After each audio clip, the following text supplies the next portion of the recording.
Hello all, I welcome you all to the online lecture series in design and engineering.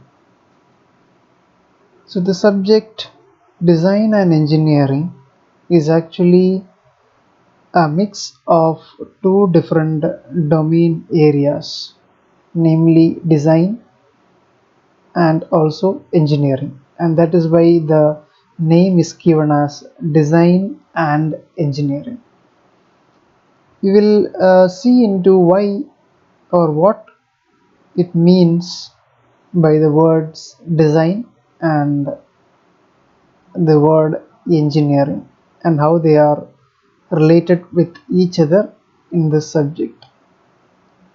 Design and engineering is a interdisciplinary course in which the applications can be found in almost all branches of engineering. It is applicable in civil engineering, mechanical, electrical, electronics, and also computer science and allied branches.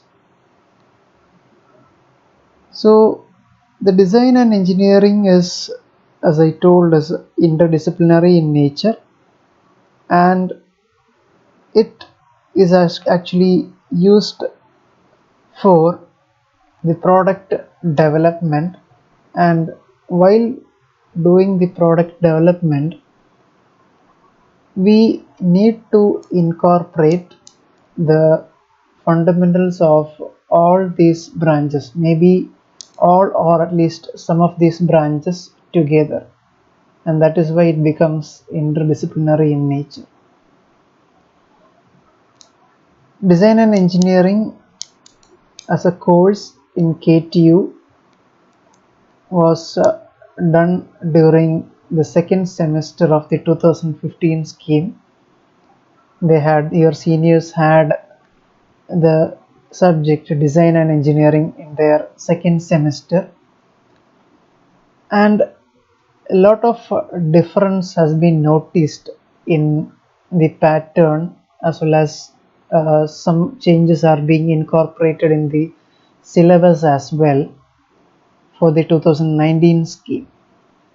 For the 2015 scheme, design and engineering was conducted as an open book examination for the university exam, while for you, that is for the 2019 admissions, the examination for this subject will be conducted as a closed book or a normal examination for the university.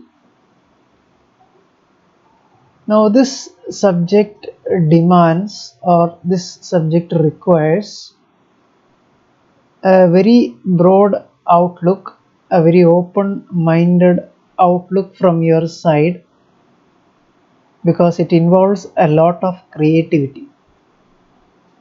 You have to be very open, you have to be very creative, because many questions, the question pattern that has been given in the syllabus demands that you need to be very creative. So whatever you will learn, you can practice. That is the main feature or the main advantage of this subject. In most of the subjects which you learn, you might have to practice the theory which you have learned very later on in your career or maybe in your project. But in this subject, while you learn the concepts, you will have to make use of these concepts and apply these concepts to find solutions to these problems for the current subject itself. So it allows you to practice whatever theory you have learned, and also it gives you a chance to bring in your creativity in design as well. So once again, I welcome you all to this course. So let's get started. So let us go through the objectives of this course as given in your syllabus. So the objective of this course is to introduce the undergraduate engineering students to the fundamental principles of design engineering. We will see what design engineering means. Then make you understand what are the steps involved during the design process, and also to familiarize you with the basic tools used and various approaches that are used in the design process,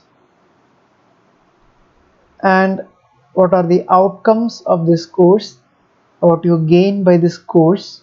So after completing this course, you should be able to explain the different concepts and principles involved in design engineering, apply design thinking while learning and practicing engineering. That is what I told earlier, that this subject gives you an opportunity to think, to be creative, and to practice what you have learned, and to exercise what you have learned simultaneously. And the third point is develop innovative, reliable, sustainable, and economically viable designs incorporating knowledge in engineering. So this course in design and engineering will help you to get a very broad outlook, a very innovative, creative outlook on the design process, and surely this will help you in your later stages of projects such as design, such as projects. When you do your final year project, definitely you can make use of the concepts which you have learned in this course. So as engineers, our obligation to the society, our responsibility to the society is to create or to develop solutions for the different problems that exist in society. Unfortunately, many of us are not able to do that, but as engineers, we should be able to develop such solutions for the benefit of the society. So I hope that in this respect, studying this course will motivate you, will help you in creating such solutions for the benefit of others. Let's look at the syllabus given in the KTU. So we have 5 different modules as you have in other subjects. Module 1 covers the design process. Module 2 covers design thinking approach. Module 3 is about design communication. Module 4 is about the design engineering concepts. And finally, the module 5 deals with the economics and environment in design engineering. So this is the syllabus which we have to cover for this course. So let us just move on to the subject, and let's first look into what the word design actually means. So what is design? Now, designing can be mentioned as, or can be explained as, the practice of conceiving and planning what doesn't exist.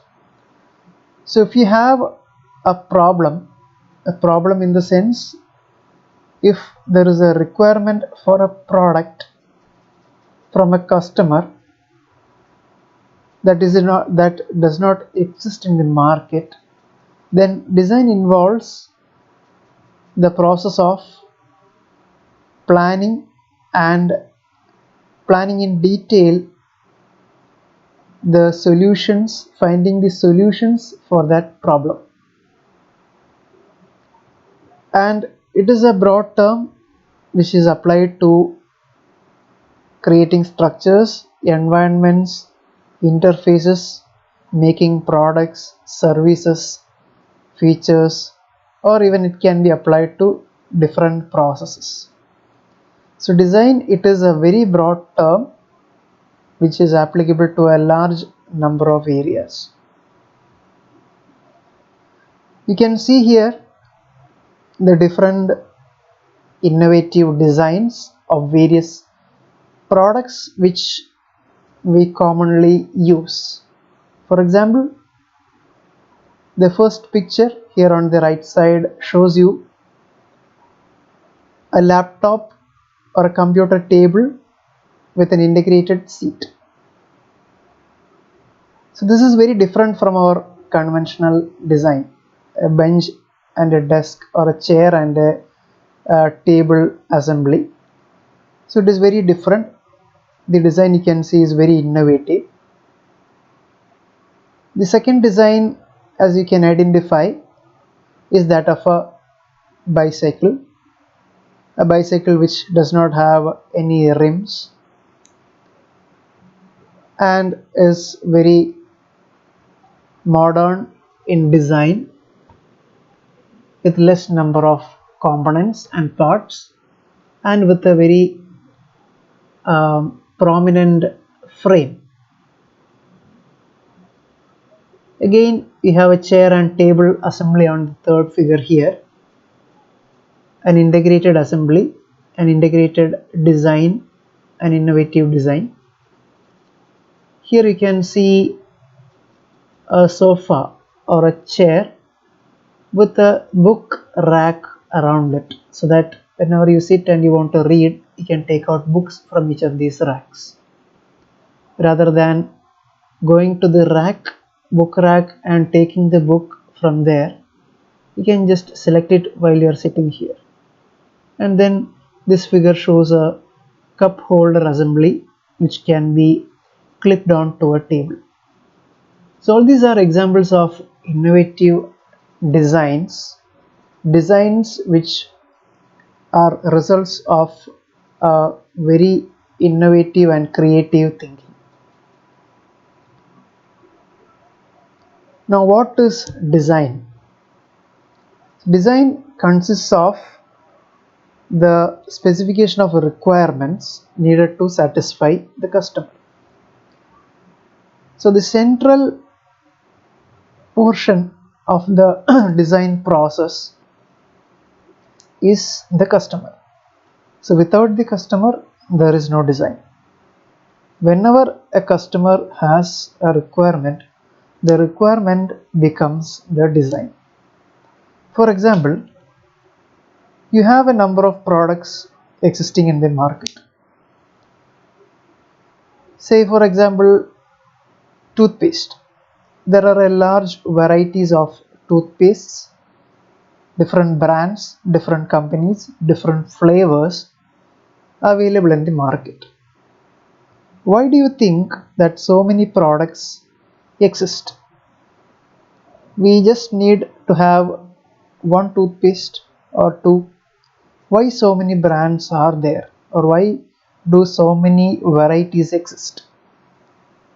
The answer is, they exist only because there is a customer requirement. The requirements of customers vary. The requirement of one customer is different from the requirement of another customer, and that is why there is always a gap that exists in the market. So whenever we try to address or solve or bridge this gap, it becomes a design. The job of a designer is to gather requirements from various sources and to produce a specification of some sort. So what does a designer do? The designer gathers the requirements from the customer by various means, which we will study later on. There are different techniques to get the requirements from a customer, and not just from the customer, requirements from various other sources as well. And using these requirements, the designer tries to make a specification of the product using his creativity and using his experience. Now, what is a specification? You all know that specification means it is the description of that product in mathematical or in technical terms. For example, if you are asked about the specification of a mobile, many of you will be able to tell us that the mobile is a 5-inch screen or has a 5-inch screen, has a 4 GB RAM, has a 64-bit quad-core processor, and so on. So that is the specification of that mobile phone. Similarly, every product will have its own specification, and the designer will create a rough idea of the specification, a specification of the product which the customer needs. Now, it is mentioned that a specification of some sort will be produced. Now, what is this some sort? Some sort means the designer at this stage does not have a clear idea of what the actual product will be. That is because it is only the beginning stage and the designer only has started to bring together all the requirements.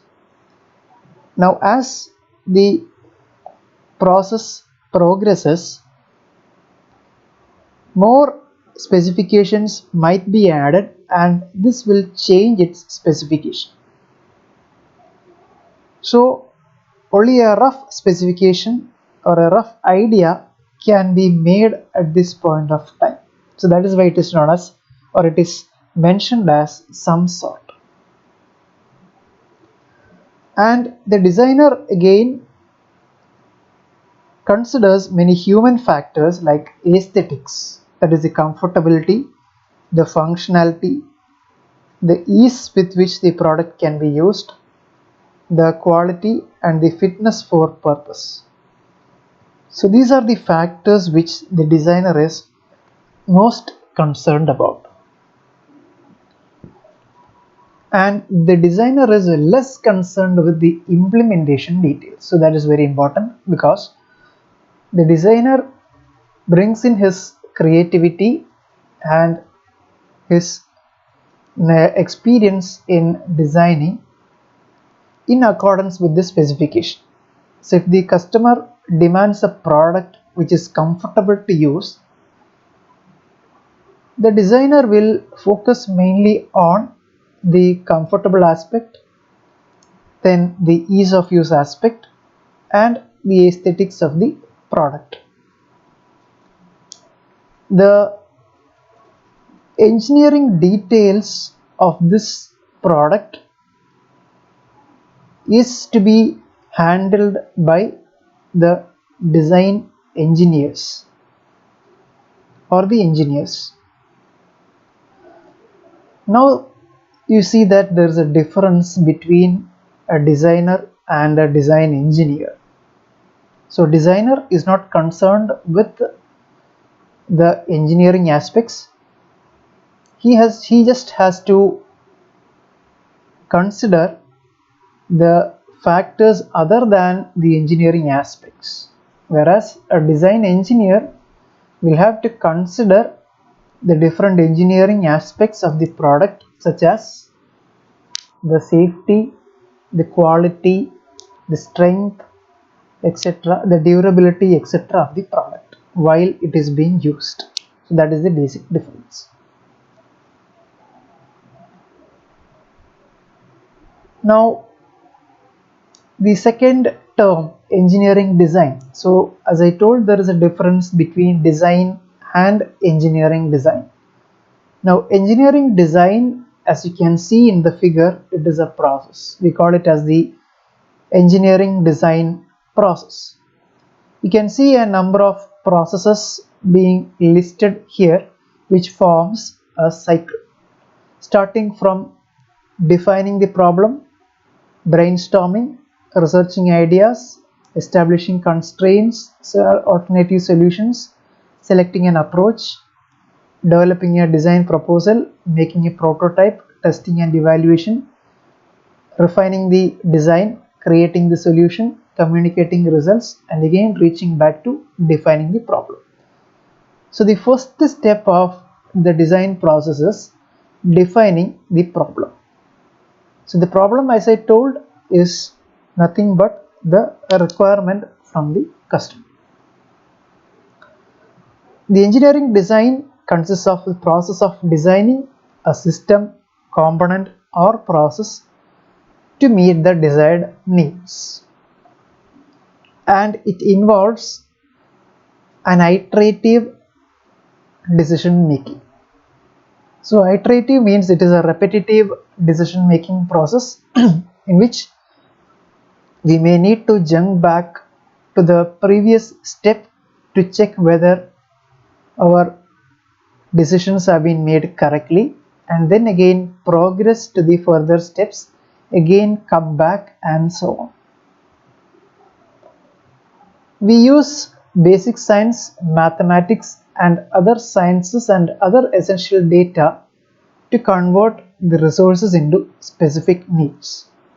So here the conversion is a bit more exact, means it is based on certain theory, whereas in the case of design process or just design, the designer converts the requirements into the customer requirements into the requirement based on his experience and creativity. And the engineering design process involves different stages as shown in the cycle. The basic difference between design and engineering design is that engineering design includes many realistic constraints, that is, the constraints which come into effect when the product is being actually used by the customer. So that is another basic difference between design and engineering design. In design, we need not be concerned with the aspects during the actual use of the product.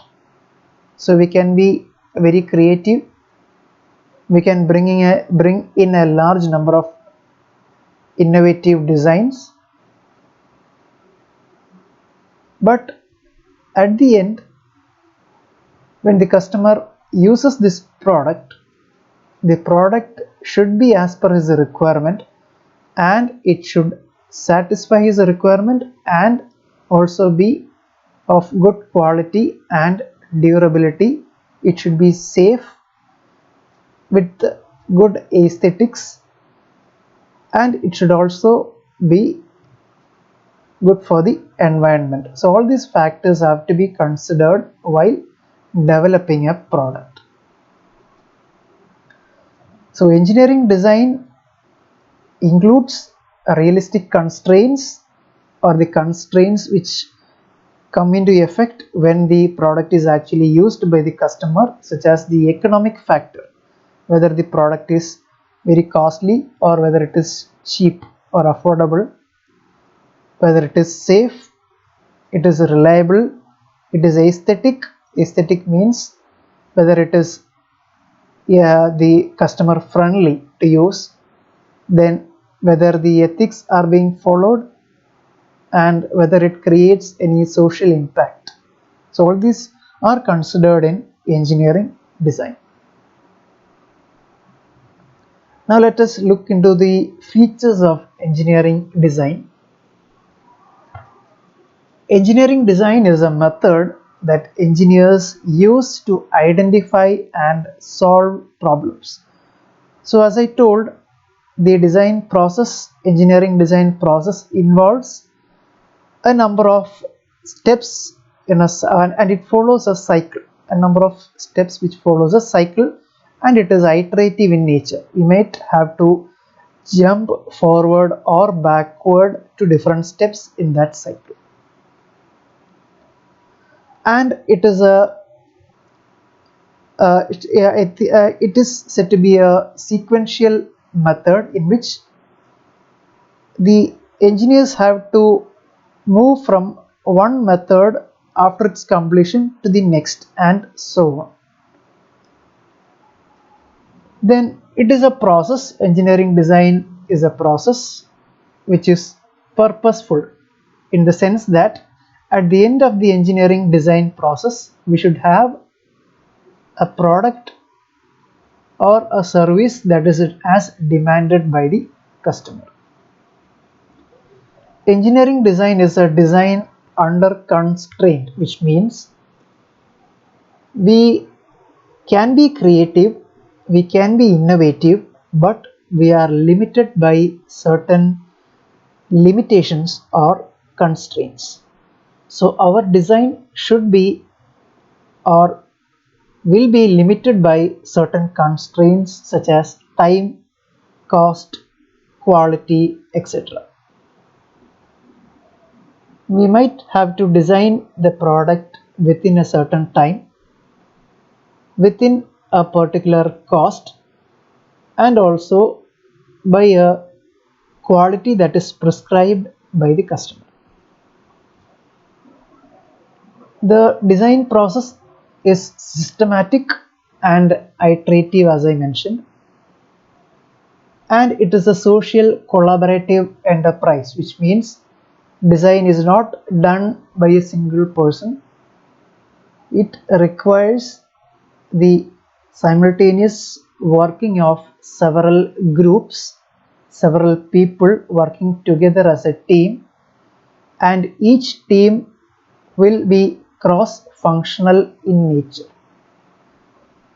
So that are the different features of engineering design. Now, what does it mean to design something? We can see that a quotation being told by Steve Jobs, that is, design is not just what it looks like and feels like, design is how it works. So design mainly concerns with how a product or a service delivers its functionality. So it is a process of envisioning and planning the creation of objects, interactive systems, buildings, vehicles, etc. So it encompasses the whole process of planning and creating objects and different products and systems. And design is user-centered. As I mentioned earlier, the customer or the user is at the center or the heart of design thinking approach. Without the customer or without the user, there is no design and there is no design engineering. So it is the requirement of the customer that is being translated or converted into the final product through a design process. The design is about creating solutions for people, physical items, or more abstract systems to address a need or problem. That is, if we are creating a solution to a requirement or a problem of the customer, then we are addressing or we are finding a solution by producing a product. So the translation or the conversion of customer requirement to the final product is through a design process. So every product or every service that we are using or which we have used has gone through a design process. Every product, it can be a pen, pencil, laptop, mobile phone, Any product which you look at, all these products have undergone a design process. Design is not about making things pretty just for the sake of it. So the design does not mean that we have to make a product look very beautiful, very pretty for the customer. That is not design. It is more about making the user's interaction with the environment more natural and complete. So that is, the customer has to be more synchronized with the product while he is using it. He should feel very comfortable. He should be very harmonious with the product. Only then we can say that the design of that product is complete or the design is excellent.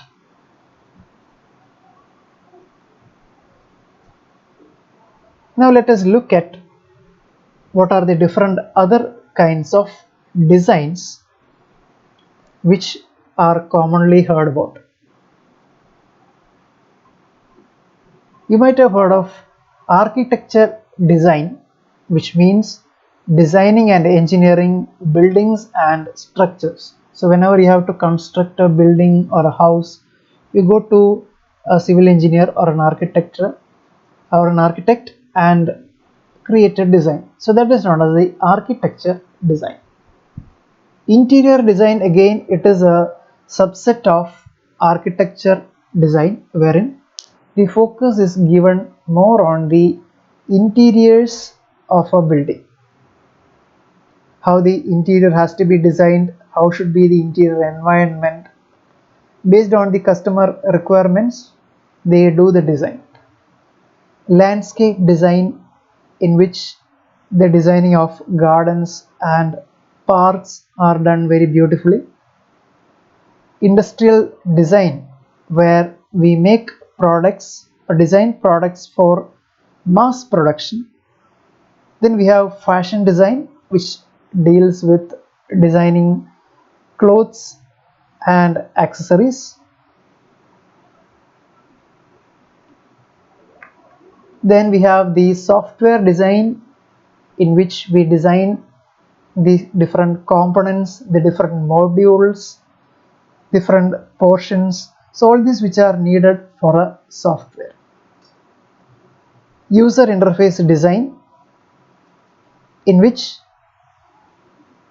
we design interfaces that people use to control and interact with technology.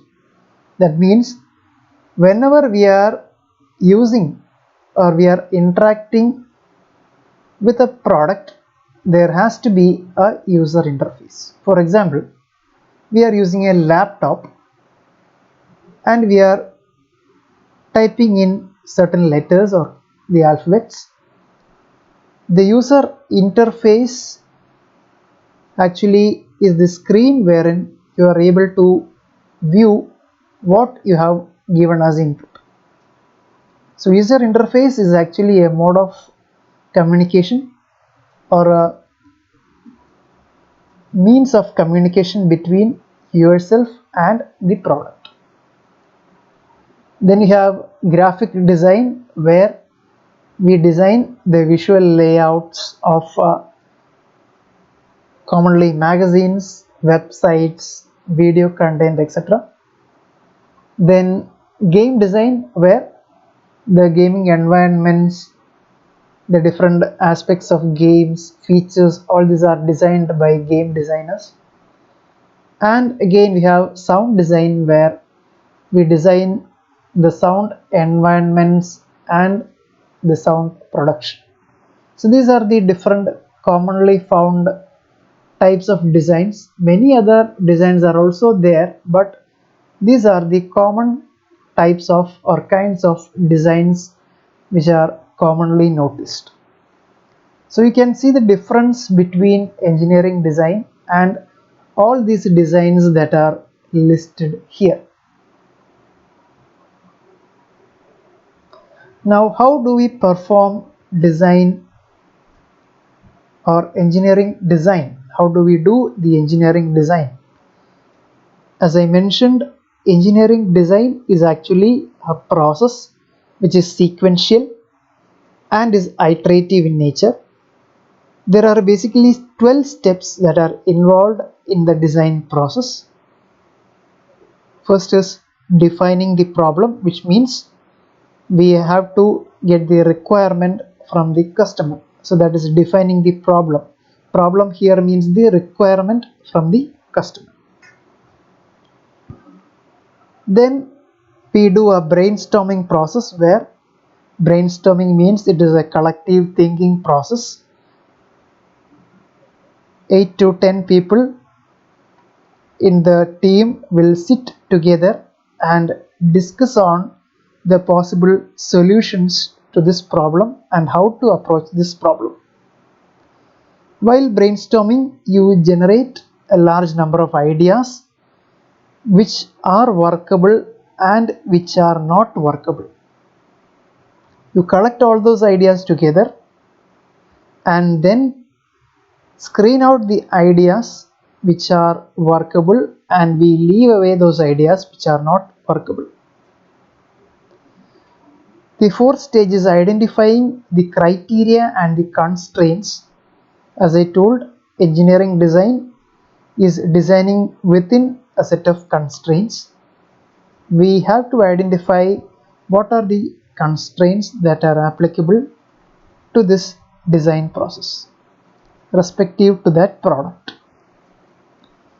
Then we explore or find out the different possibilities, different solutions that are applicable to this problem. Out of a large number of possibilities, we try to select one or two selected solutions which will work and keep other solutions aside for future use. So selecting an approach is the sixth step. After that, we develop a design proposal based on the selected solution. Design proposal essentially is a document which explains how to progress with the solution, what are the requirements needed for that by implementing that solution, and so on. After creating a design proposal, again the design proposal will involve a lot of things such as the cost involved, the resources involved, etc. After completing that step, we move on to creating a prototype or a model. So model and prototype, both of these are different in nature, which we will explain later on. What is the difference between a model and a prototype? For the time being, just understand that model is used generally for a study purpose, and prototype is the actual resemblance of the actual product. So prototype is a resemblance or a working model of the actual model, the actual product.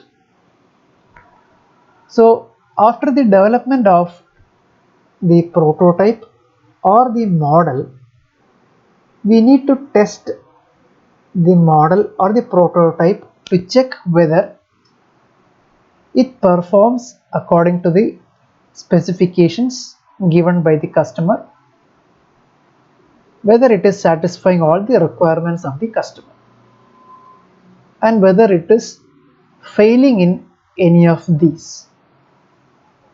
So after successful testing and evaluation, we try to refine the results. Based on the results, we need to do some modifications.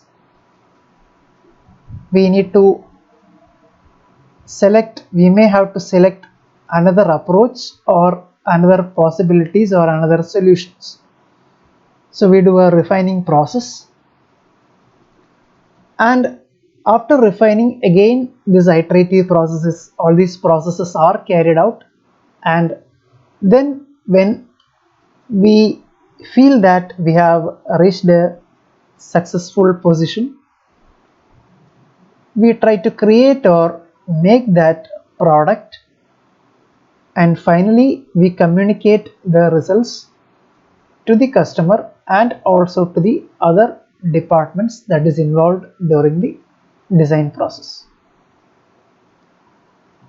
So all these 12 steps are iterative in nature, so we may have to jump back and forth in these processes, and finally the entire design process as a cycle need to be completed so that we can proceed to further steps.